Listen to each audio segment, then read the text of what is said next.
What's up, everybody? It seems like some of y'all have been on before I even saw myself go live.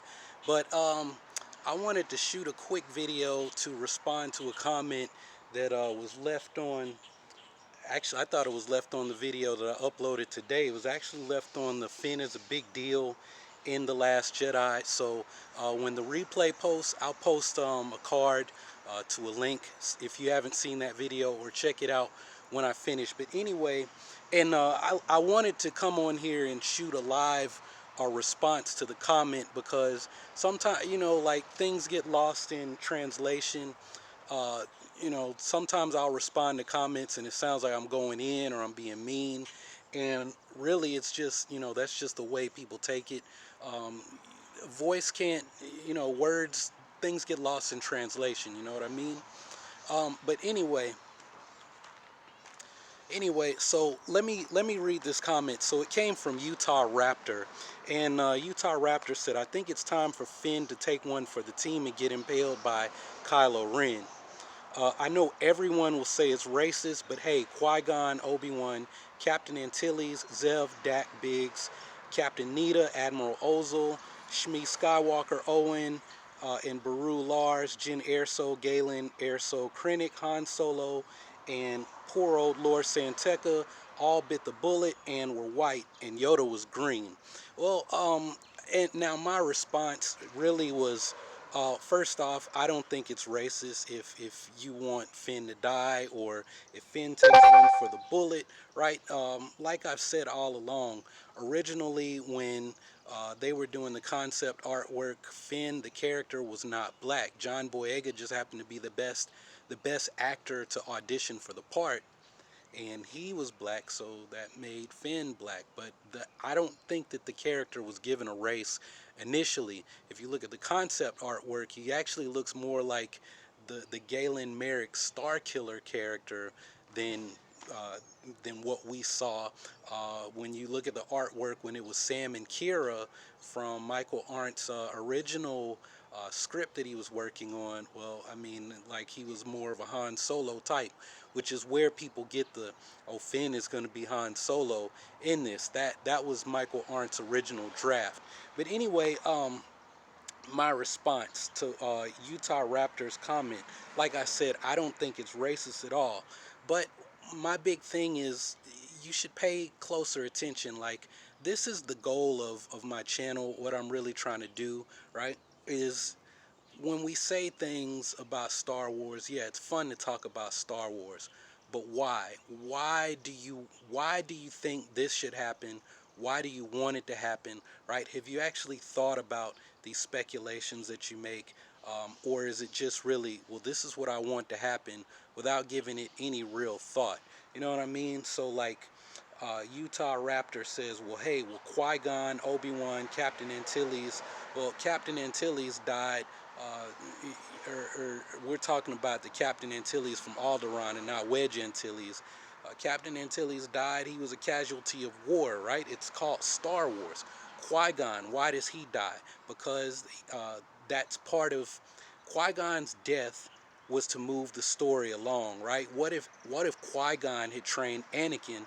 Anakin would have had a Jedi Master train him, who had experience training other Padawans, right? He might not have fallen victim to the dark side the way he did. Um, Palpatine wouldn't have been able to get as close to Anakin as he did, because he would have had that older adult male role model, that father figure in Qui-Gon. So Qui-Gon's death was to facilitate Palpatine being able to get close to Anakin. It was so that Obi-Wan could become his master. And remember, Obi-Wan was a Padawan, and then the next day, not even the next day, the same day, or, well, we'll say the next day, in Star Wars. I don't know off the top of my head how much time passed, but Obi-Wan now, oh, now you're confer on you the rank of Jedi Knight. And what did Yoda say? He was like, "I don't really agree with you training Anakin, but it's the wishes of your dead master and the council. We're gonna do that, right?" So there was a reason for Qui-Gon's death. Additionally, Qui-Gon died. He made it possible for Obi-Wan and Yoda to have their training. Was that through the wills or through these Force priestesses? We'll probably find out more about that as this saga unfolds and we learn more about the Book of the Wills and that sort of thing, right? So Qui-Gon's death had a reason. Obi-Wan's death, there was a reason. What did he say? If you strike me down, I will become more powerful than you can ever imagine, right? In order for him to continue. Well, I mean, Obi-Wan foreshadowed his death at the very beginning of A New Hope. Look, he said, Luke, I'm too old for this, right? He's too old to be running around saving the galaxy. But as a Force ghost, right, he's beyond the limitations of the physical body. He's beyond the limitations of his age. He can reach out to Luke from anywhere, right? So there was a reason for Obi-Wan's death. Captain Antilles, like I said, he was just a casualty of war. So that's a poor example, Utah Raptor. Zev, Dak, Biggs, they died, you know. I see you guys talking. I don't want to get off on too many tangents. Like, I want to get all of this out because there was, you know, I did respond to the comment, right? But I see you guys, Samara, and I like the random deaths, more realistic. Right, like I said, it's Star Wars. It's a war. There are casualties of war. So some people are going to die, right? Lulo died in the Poe Dameron comic book. He was, I don't know if, I don't think we've seen him in the movies, right? But this dude was basically raised Poe Dameron, right? He flew with Poe's mother when they took down Death Star #2. He was a member of a Black Squadron. He dies before the events in The Force Awakens, but he died and his funeral was like freaking awesome. You know, like Poe Dameron was talking about Obi-Wan's passing and the Force and whatnot, right? But, you know, there are casualties. It's Star Wars. There are casualties of war. What's the girl always, whenever people say, oh, uh, uh, Rey is Han Solo's daughter, look at their relationship, and I always say no, it's because Rey reminds Han Solo of the lady, I can't think of her name off the top of my head, that has the bloodburn sickness, right? She was Leia's pilot in Bloodline. There's a short story in Star Wars Insider magazine that introduces how she and Han Solo both became friends because Han Solo helped her win a race. She didn't even know who Han Solo was. Yeah, the racer girl. I mean, she might be dead if we don't see her in the movies, right? So there are casualties of war. Like her disease, her sickness took her out. Galen Erso, right? Well, we don't hear anything about Galen Erso in the original saga, right? He died. Krennic was actually gonna live, and then Vader was probably gonna force choke him at the end of Rogue One for failing and allowing the rebels to capture the plans. So he was gonna die because that's what happens, you know, when you mess up, Vader, you get the force choke, right? Or you get an Inquisitor cutting off your head, but there are no Inquisitors anymore. So, I mean, Krennic was gonna die, right? Han Solo, why did Han Solo die, right? You talk about taking one for the team. Really, the only people who took anything for the team was Han Solo and Obi-Wan, right? Yoda died of old age, right? So you talk about Yoda was green. Yoda didn't bite the bullet. It was time for him to go. He was old, right? When 900 years you are, look as good will you, right? So, I mean, I'm not trying to go in on you, Utah Raptor. It was a good comment, and it was a good comment because you're giving me a chance to hop on here and open this up for discussion, right? And the real thing that I want to hammer across is the goal of the channel, right? Is it, well, because I asked somebody, like, he wanted to make a spin-off channel to Urban Acolyte TV, and I said, well, you really got to understand what an Urban Acolyte is and what the mission of Urban Acolyte TV is. And he said, well, it's to have informative conversations about Star Wars. And I said, well, I'm glad you see the channel that way, but it goes further than that, right? When we have these conversations, yes, it's for fun, right? Even when I do these for fun videos, will Vader kill Thrawn, right? I'm not serious in that video. A lot of that I'm making it up as I go along, but I'm actually thinking about what I'm saying. I'm giving reasons why, right? Not just, oh, well, this should happen, and then this should happen, and then this, and this, and this, and that would be cool, right, guys? What do you think? Right? It would be fun if this would happen. But why would this be possible, right? And you have to really think about it, right? So what I really want to do with Star Wars is to use Star Wars to teach people how to pay attention. It's like Qui-Gon said, right, to Obi-Wan, be mindful of the living force. Look behind me. Why is there? Sometimes there's like cats behind me that are playing around. So I thought maybe one of the neighbor's cats was back there. Usually when they see me come outside, like I have a bowl where I like give them cat food. I do have a Twitter account. It's usually like at the end of the videos. It's at Urban Acolyte on Twitter, just like at Urban Acolyte on Instagram and everything else. But anyway, my point is, Star Wars is a tool to teach you how to pay attention, right? Be mindful of the living force, right? That's a real concept, right? Being mindful of the present moment. And mindful, I'm kind of getting tired of this word mindful. It's just learning how to pay attention, right? Can you learn how to pay attention to things you like? Can you learn how to pay attention to things you don't like? Can you learn to no longer distinguish between I like this, I don't like this, I don't know, whatever, right? Can you just learn how to pay attention, right? So we all like Star Wars. Some of y'all like the martial art, the little bootleg martial arts movies I'm starting to cover on the channel. I'm hoping to bring more of y'all over to that. YouTube doesn't like when I upload those videos right now because I haven't earned their confidence that I can get views, because YouTube wants people to watch the stuff, and most of y'all watch Star Wars stuff, right? But watching those movies, can you learn how to pay attention to that? Can you start to learn how to pay attention to things you don't like? Can you learn how to pay attention to things that you don't know if you like or don't like? I appreciate that. What is that? AA Chaz. Yeah, appreciate that. Um, so my point is, well, we all like Star Wars. Star Wars is the easiest thing to pull it out. His name is Wonder Woman. She is more than just a superhero. She's a symbol. Yeah, actually, I'm going to see Wonder Woman on Thursday. I've said it a million times, but my friend through Raw Combat, Luke Holloway's channel here on YouTube, he was one of the first like Tai Chi people that I ever started watching on YouTube, man, almost 10 years ago.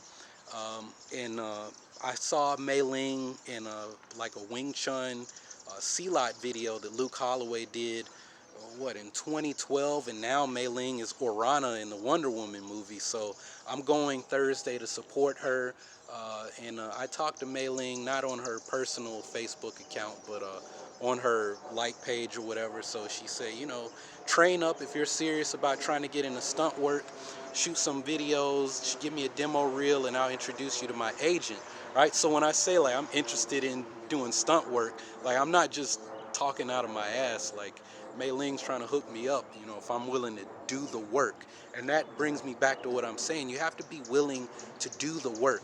All this like meditation stuff and using the force is kind of just a word, right?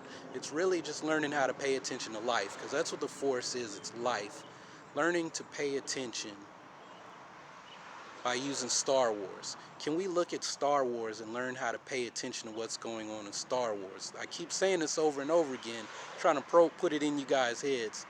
Then can we look at other things, right? Like the cars that are passing by, the birds in the nest, the cats that are probably hiding in the bushes, my neighbor that's like working on his car next door, the old watermelon I set out and the little crows or whatever eating off of it. Can we learn to pay attention to that stuff? That there's a kid across the street beating the drums or something. We start to learn to pay attention to all of that, right? And then we can start to look deeper into things, right? So getting back to this idea of Finn dying in the saga, why would Finn die, right? Is that something that this person they just want to see it?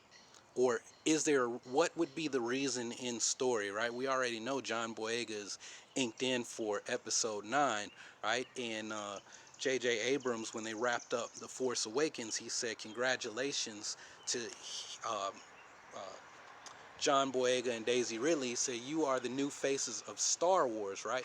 So my impressions are that um, uh, Rey and Finn, the characters, are going to be around for quite a while, right? If we're going to keep doing movies, and these guys are young, right? They're both in their 20s, like both 25 or younger, right? Then, you know, John Boyega's star is going to take off, as is Daisy Ridley's. And if they're considering going this Marvel route where you've got phase 1, phase 2, phase 3, and this is phase 1, how many more movies can you make dealing with Rey and Finn? Additionally, if Finn dies, right, who do you, let's say that Finn isn't force sensitive.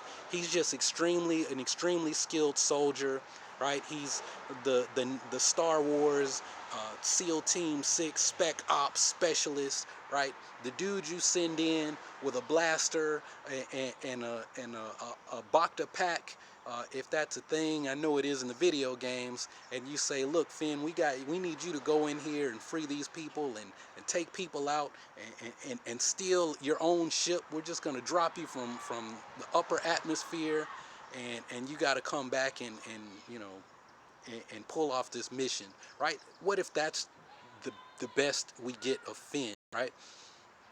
You kill his character off, you lose that, right? You lose that. And then what heroes do you have? You have to keep inventing new characters, new heroes. And I understand, like, we're trying to expand the galaxy, we're trying to blow things up, we're trying to grow things, right? But if you've got this amazing character, you started working on his backstory, now the version on the screen is finally going to start to match the version in the books, right? Where Finn was the top of his class, and he's going to be the next Captain Phasma in the First Order, right?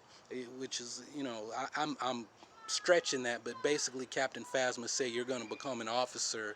You know, you're on the path to, you know, succeed.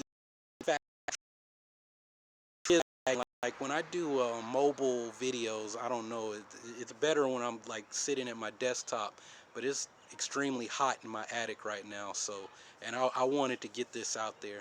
But anyway, my point is, they kill Finn's character off. I can't see a reason in the story for that right now.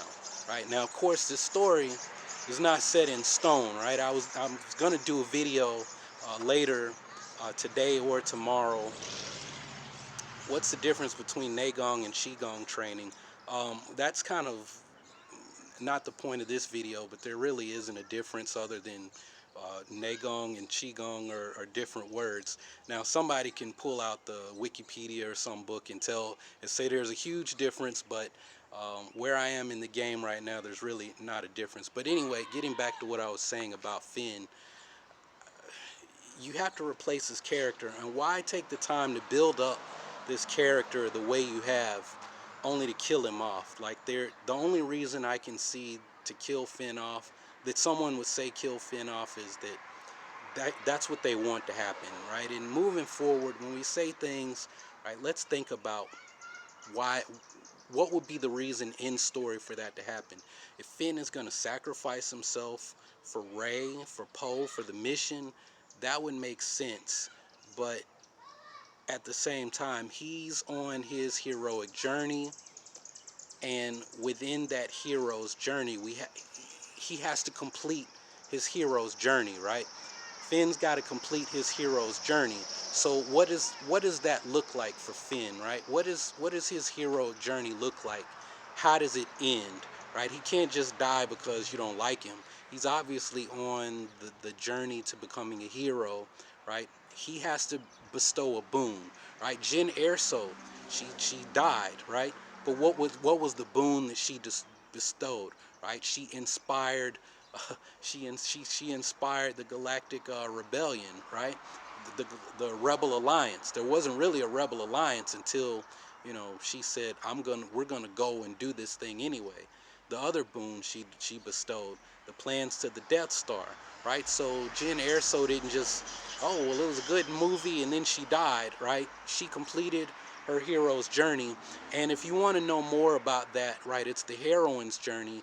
It's an article that Trisha Barr, who is amazing, she wrote that. It's in the most recent Star Wars Insider magazine, and if I start the Urban Acolyte podcast, well, not if, when, or it'll either be on the podcast or a video.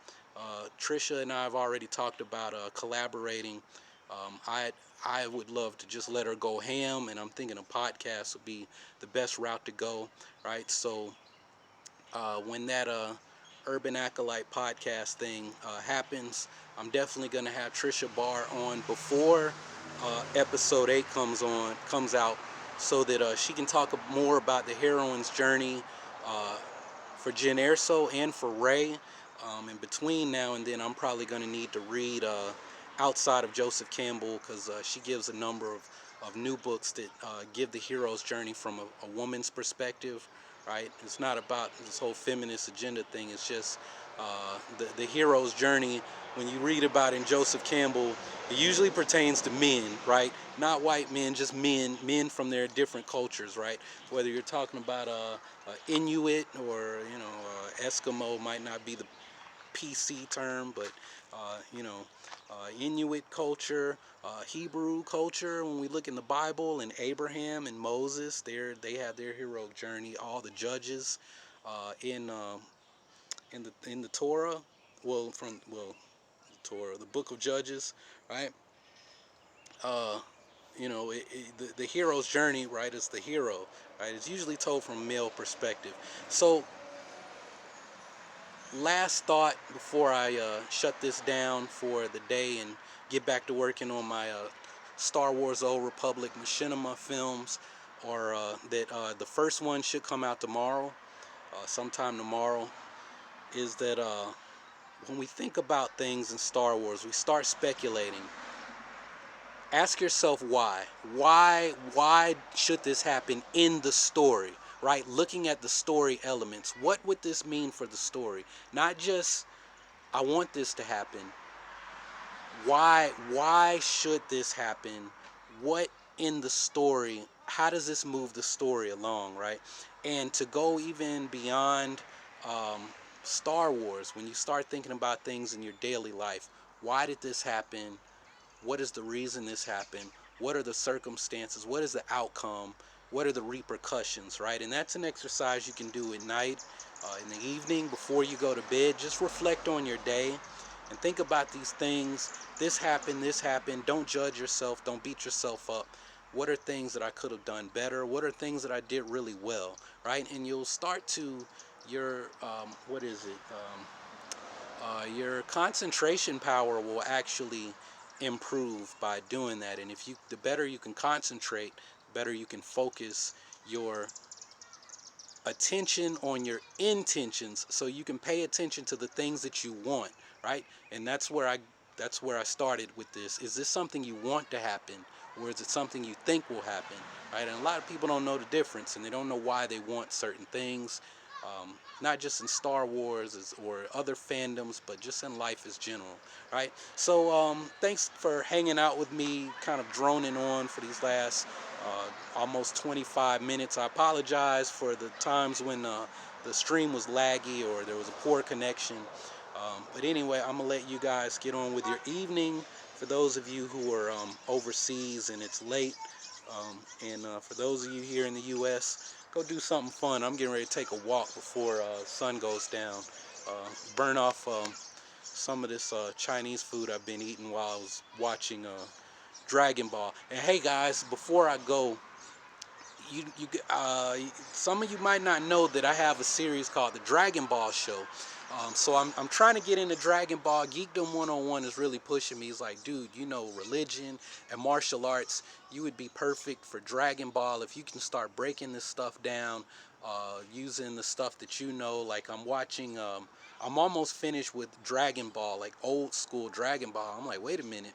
Goku is learning Ichwan or Taki Kin, right? They're talking. He's sitting doing seated meditation, and they're talking about like don't move, no movement to become as fast as lightning, to speed up his reflexes. And on Twitter, I messaged Geekdom, and I was like, hey, bro, like he's learning from Mr. Popo. He's learning Ichwan or Taki Kin. Like that's that philosophy. There's a lot of Taoism that I'm seeing in Dragon Ball, and of course, Son Goku is Sun Wukong. So but anyway. Once I'd love to get like be regular with Dragon Ball videos, but for now I got to get caught up.